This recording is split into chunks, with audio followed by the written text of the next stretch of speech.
Hi guys, it's Asakaptus. Okay, this video going to be finished project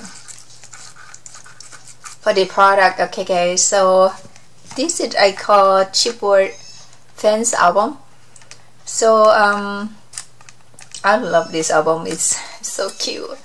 Anyway, I use the paper pad from Graphic 45.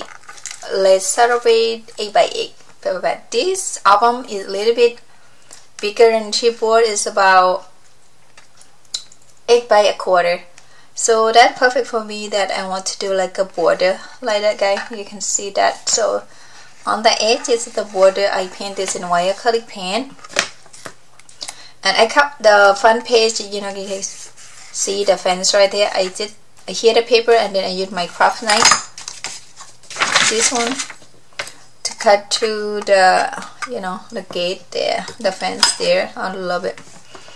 And this I use my wood sentiment, the love story, and I use I am roses flower there and the flower there. And this my mini steampunk wing. I just cut it in half and tuck both sides, so look like the flower have the wings there.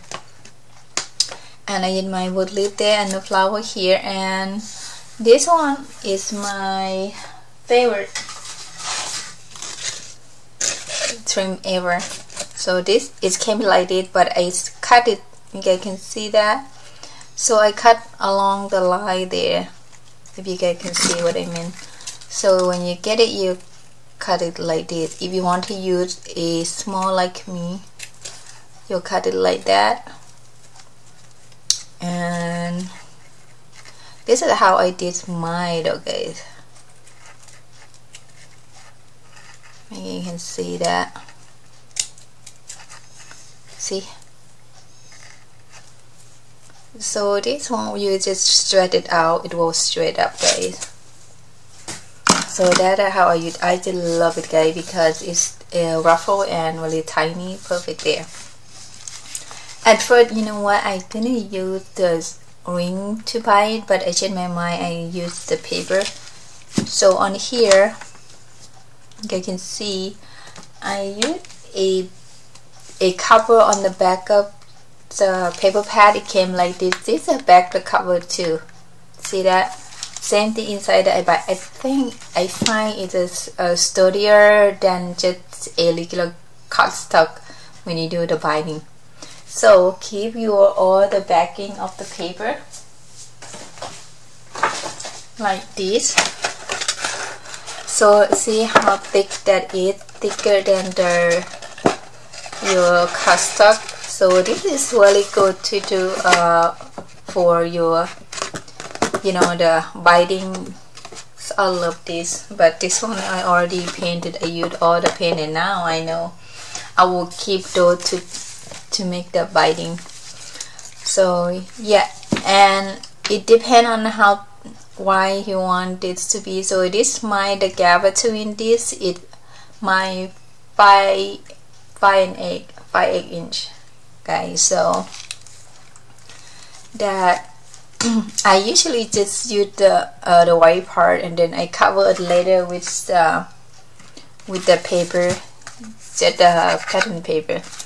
On this one, on the after I put that one right there, the binding connect each page, I have the chipboard. So because you want this one straight, so I cut the chipboard a piece here, and then I cut my back cover paper pad to cover here. Isn't that so neat? I love this guy.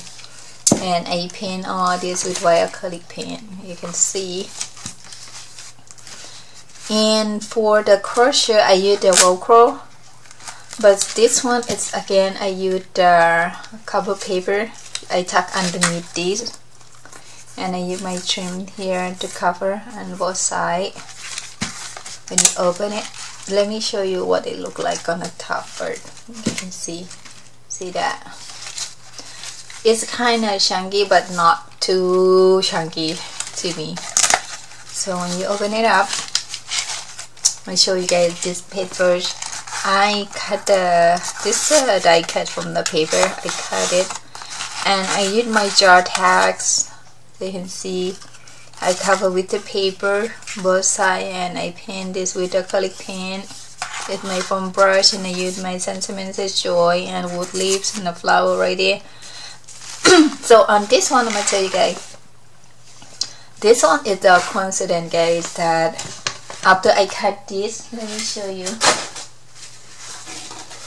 Right, this is the paper, because this one is kind of like perfect for the border. What I did is what I line this one up to make a border 1/8 inch, right? So I mark my where that I want to cut 1/8 inch there, both sides, and then I press this one on the top here, line them up, and I thread it, and then I cut it off for the back piece, and the one left over is this piece. So when I press this one, it's created like a pocket. I was like, wow, that's it, perfect. That's how I make this, guys. So when you create something, is something that like go into a place. It's just constant, guys. Just I love it. That how I create all my pages with this pocket, the leftover one page. But when you cut this, you have to be careful because it's a upside down. This one barely see the word if you not pay attention to it, that it upside down. It's okay. And for this one, see, that's the pocket, my jar tag right there.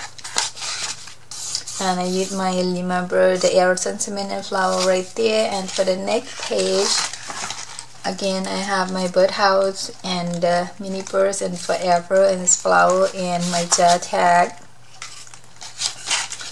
right there. For this page, again, I have flower, my forest and sentiment and my jar tag.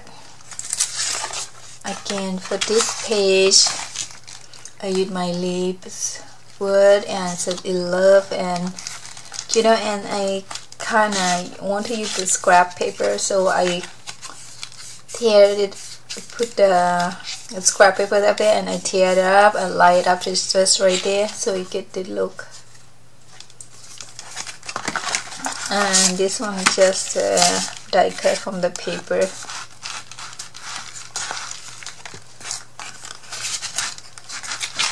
And for this page, again, wonderful, and flower and my jar tag and die cut paper. It is really simple, guys, but I do love it how it turned out, guys, especially for my pocket.